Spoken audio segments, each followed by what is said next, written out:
इस वीडियो के जरिए मैं आपको यह बताने जा रहा हूं कि आज हमारे समाज में एक भयंकर नासूर लगा हुआ है, जिसका इलाज यदि समय पर नहीं हुआ तो आने वाली पीढ़ियां अशिक्षित रहेगी, बेरोजगार रहेगी, चोरी अन्यायी बढ़ जाएगी, व्यभिचार बढ़ जाएगा। आपको मैं बताना चाहूंगा कि इस नासूर का नाम है मोबाइल। आप अपने पास में जो 4G, 3G, 5G मोबाइल रखते हैं, यह न केवल आपके बच्चों का भविष्य खत्म कर रहा है, बल्कि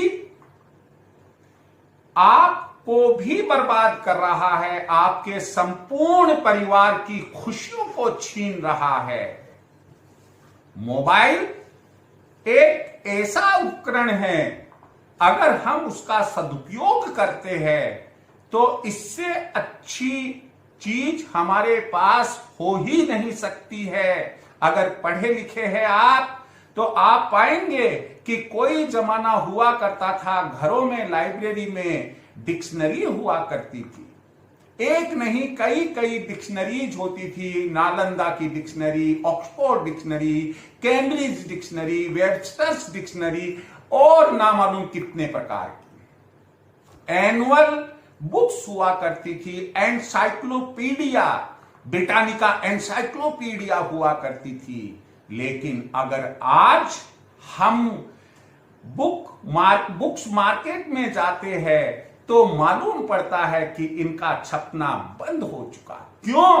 क्योंकि आजकल सब कुछ आपको गूगल पर सेकंड्स में मिल जाता है। जिस चीज के बारे में आप जानना चाहते हैं, जिस प्राणी के बारे में जानना चाहते हैं, जिस प्रयोग के बारे में जानना चाहते हैं, जिस अच्छी बात के बारे में जानना चाहते हैं, जिस बुरी बात के बारे में जानना चाहते हैं, ऐसा नहीं है कि यह उपकरण एक नासूरी है, बल्कि यह उपकरण आपकी प्रगति का एक साधन भी है, बशर्ते हम इसका सही माने में सदुपयोग करें। फिजिक्स वाला फिजिक्स के काम के लिए, बोटनी वाला बोटनी के काम के लिए, केमिस्ट्री वाला केमिस्ट्री के काम के लिए, स्टूडेंट्स अपने ऑनलाइन क्लास ले, अपना लिटरेचर उसमें ढूंढे, बुक्स को डाउनलोड करे।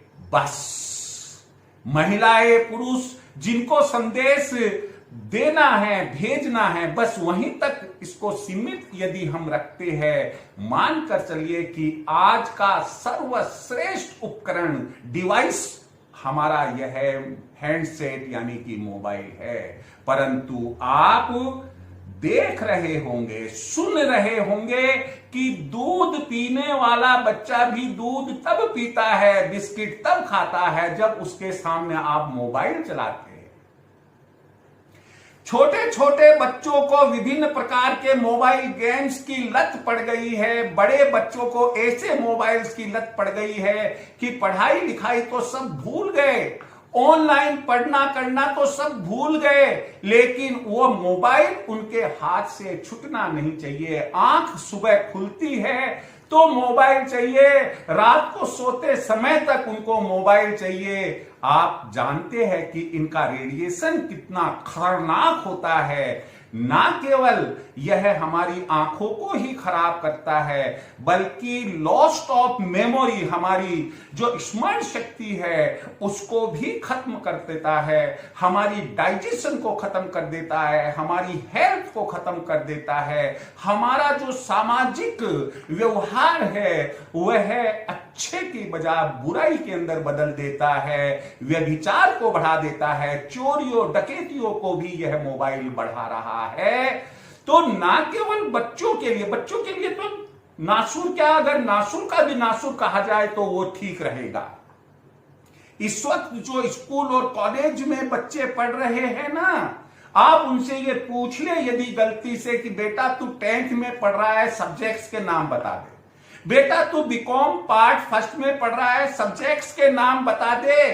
बेटा तू एटम क्या है इसकी जानकारी दे दे। ये जो केमिस्ट्री के अंदर विभिन्न प्रकार के जो एलिमेंट्स होते हैं उनकी जानकारी दे दे। और तो और घर में जो बिजली के हमारे उपकरण हैं उनके लिए सुचालक पदार्थ कौन सा है और कुचालक कौन सा है इसकी जानकारी दे दे। माफ कीजिएगा, वो आपको नहीं बता सकता। स्थिति आज ये है कि कॉलेज और यूनिवर्सिटी के 90% प्लस में स्टूडेंट्स इस स्थिति में आ गए हैं कि वो ना तो कलम चला सकते हैं और ना गेती फावड़ा चला सकते हैं। तो मुझे बताइए, थोड़े समय बाद में जब उनकी आप शादी ब्याह करेंगे और उनको कमाने के लिए कहेंगे, भाई भला कौन गवर्नमेंट या कौन कंपनी, कौन इंस्टीट्यूट ऐसा, ऑर्गेनाइजेशन ऐसा है जो कि उनको जॉब दे देगा? क्योंकि उनको एक एप्लीकेशन लिखनी तक नहीं आती, हिंदी उनको बोलना नहीं आती, इंग्लिश उनको बोलना नहीं आती, मैथ्स उनको नहीं आती, कैलकुलेशन उनको नहीं आता। हां, यदि उनसे यह पूछा जाए कि ये गेम जो, अब मैं नाम नहीं बताना चाह रहा क्योंकि जिसने भी डेवलप किया उसने क्या सोचकर डेवलप किया आई डोंट नो, मुझे जानकारी नहीं है, लेकिन उसने तो अपना दिमाग लगाया ही लगाया है। परंतु अगर आप अपने बच्चे को पूछेंगे कि ये कैसे इंस्टॉल होता है, कैसे रन करता है, कितने जीबी का आपको इसमें मेमोरी चाहिए, ये वो सब बातें उसको आती है। जो चीज आप नहीं कर सकते मोबाइल में वो तमाम बातें आती है। लेकिन उम्र उस बच्चे की जो स्कूल कॉलेज जाने की है, जो बातें उसे याद रखने की है, याद होनी चाहिए, एग्जाम होने चाहिए और एग्जाम में अच्छे नंबरों से पास होना चाहिए, वो नहीं आता। आपको सुनकर आश्चर्य होगा कि जो टेक्स्ट बुक और रेफरेंस बुक्स है वो मार्केट से खत्म हो गई। पब्लिशर्स ने पिछले कुछ 4-5 सालों से छापना बंद कर दिया। क्यों? क्योंकि ना स्टूडेंट्स का रुझान है और अभी जो नई जेनरेशन आई है टीचर्स की, उनका भी रुझान नहीं है। जिसका मुख्य कारण एक और एकमात्र यह है कि जो ये मोबाइल कल्चर है इसने इस जेनरेशन को खत्म कर दिया है। घरों में लड़ाई दंगे का एक कारण मोबाइल भी है। जो डाइवोर्स होते हैं उनका एक कारण मोबाइल भी है। जो मन मुटाव पति पत्नी के बीच में, बाप बेटे के बीच में हो जाता है, भाई भाई के बीच में हो जाता है, उसका एक मेजर कारण मोबाइल भी है। आप इसके ऊपर गहन विचार करें और फिर यह सोचे क्या यह हमारे परिवार के लिए एक नासूर का काम कर रहा है या नहीं। मैं यहां इसका विरोधी नहीं हूं कि आपको मैं ये कह दूं कि नहीं मोबाइल नहीं रखना चाहिए, रखिए, लेकिन इसका सदुपयोग कीजिए। घर में हम फिनाइल रखते हैं तो पीने के लिए नहीं रखते। घर में अगर हम कीटनाशक दवाइयां रखते हैं तो वो भी पीने के लिए नहीं रखते।